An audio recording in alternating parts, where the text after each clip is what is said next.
ಕೃತಿಕಾರರ ಪರಿಚಯ. ಕನ್ನಡ ಸಾಹಿತ್ಯದ ಪ್ರಮುಖ ಸಾಹಿತಿಗಳು, ಚಿಂತಕರು ಹಾಗೂ ವಿಮರ್ಶಕರೆಂದು ಪ್ರಖ್ಯಾತರಾದವರು ಡಾ. ಯು. ಆರ್. ಅನಂತಮೂರ್ತಿಯವರು. ಇವರ ಪೂರ್ಣ ಹೆಸರು ಉಡುಪಿ ರಾಜಗೋಪಾಲಾಚಾರ್ಯ ಅನಂತಮೂರ್ತಿ. ಇವರ ಕಾಲ ಕ್ರಿ. ಶ. 1932 ರಿಂದ 2014. ಶಿವಮೊಗ್ಗ ಜಿಲ್ಲೆಯ ತೀರ್ಥಹಳ್ಳಿ ತಾಲೂಕಿನ ಮೇಳಿಗೆ ಗ್ರಾಮದಲ್ಲಿ ಜನಿಸಿದರು.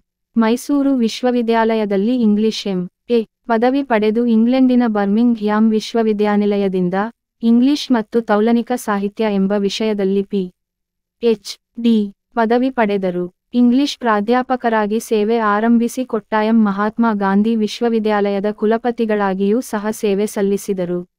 ಇವರ ಪ್ರಮುಖ ಕೃತಿಗಳು ಸಂಸ್ಕಾರ, ಭವ, ಅವಸ್ಥೆ, ಭಾರತೀಪುರ ಮುಂತಾದ ಕಾದಂಬರಿಗಳು, ಆವಾಹನೆ, ನಾಟಕ, ಮೌನಿ, ಪ್ರಶ್ನೆ, ಎಂದೆಂದೂ ಮುಗಿಯದ ಕತೆ, ಕಥಾ ಸಂಕಲನಗಳು, ಮಿಥುನ, ಅಜ್ಜನ ಹೆಗಲ ಸುಕ್ಕುಗಳು ಮುಂತಾದ ಕವನ ಸಂಕಲನಗಳು ಹೀಗೆ ವಿವಿಧ ಸಾಹಿತ್ಯ ಪ್ರಕಾರದಲ್ಲಿ ಹಲವಾರು ಕೃತಿಗಳನ್ನು ರಚಿಸಿದ್ದಾರೆ. ಇವರಿಗೆ ಗೌರವ ಡಿ. ಲಿಟ್. ರಾಜ್ಯೋತ್ಸವ ಪ್ರಶಸ್ತಿ, ಭಾರತ ಸರ್ಕಾರದ ಪದ್ಮಭೂಷಣ ಪುರಸ್ಕಾರ, 1994 ರಲ್ಲಿ ಭಾರತೀಯ ಜ್ಞಾನಪೀಠ ಪ್ರಶಸ್ತಿ ಪುರಸ್ಕಾರಗಳು ಲಭಿಸಿವೆ.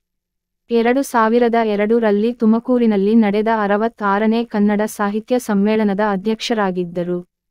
ಪ್ರಸ್ತುತ ಗದ್ಯಭಾಗವನ್ನು ಯು. ಆರ್. ಅನಂತಮೂರ್ತಿಯವರ ಸುರಗಿ ಎಂಬ ಆತ್ಮಕಥನದಿಂದ ಆಯ್ಕೆ ಮಾಡಿಕೊಳ್ಳಲಾಗಿದೆ.